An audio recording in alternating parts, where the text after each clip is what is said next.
Ay, madam. Tanong ko lang saan yung ano niya, yung isang main branch niya. Main branch. Main branch? Oo, yung una. Huh? Nahiya si madam, oh. Nahiya si madam, oh. Nahiya si madam, oh. Yan yung mga puro ni, ano, ni Hiwaga.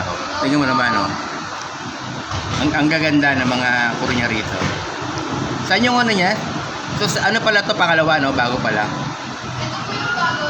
Ano pa lang, okay yung photo, pero yung photo may sa matagal. Ano, sandali. Ako? Ito yung bago. Opo. Ay, bali yung una, Matagal na po. malapit lang dito. Opo. Doon na po sa may mga paradahan ng sasakyan. Bali, saan to? Saan lugar to? Saan lugar to? Saan located? Hindi ko po alam eh. Bago lang po ako dito. Okay. Okay ka naman dito? Opo. Okay. Masaya po. Kasi naman, maraming tao lagi.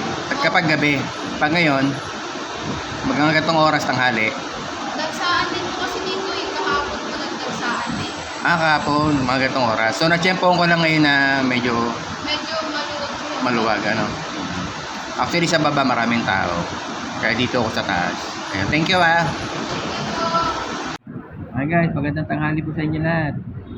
Dito po ako ngayon kay Hiwaga para sa Overload para kumain ng lunch. Tinadya ko po pumunta rito para matikman naman natin yung kanyang pares at bulalo.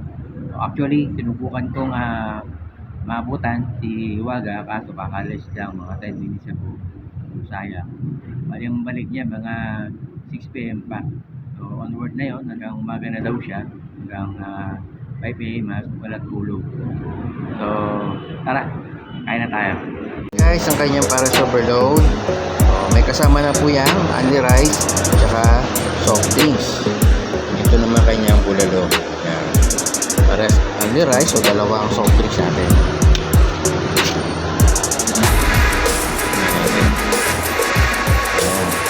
Kasama na siyang ano ba ito? Papa saka bulaklak. Ngayon pa yata ito, may kasama pa yata ito lechon. Ayun, may pala po, may kasama nga siya lechon, parang magnet. Ito naman kanyang bulalo, dorong baka at sabaw lang po. Tikman natin sabaw. Masarap palasa. Masarap. Tapak.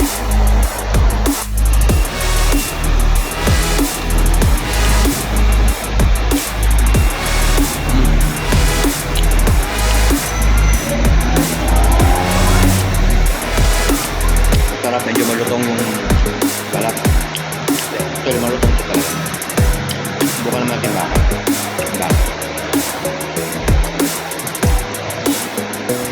Panalo.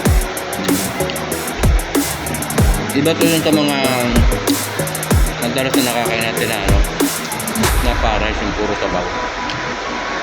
Saka yung sabaw na ito, malaki yung different. Yung iba kasi palasa. Yung kasi manamis na mis. Ito, tama lang. Sakto lang.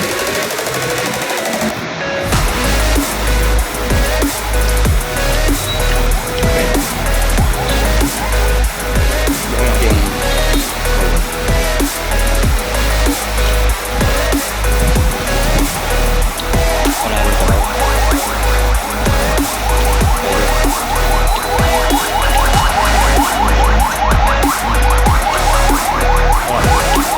Bukan yung panalo ko raw.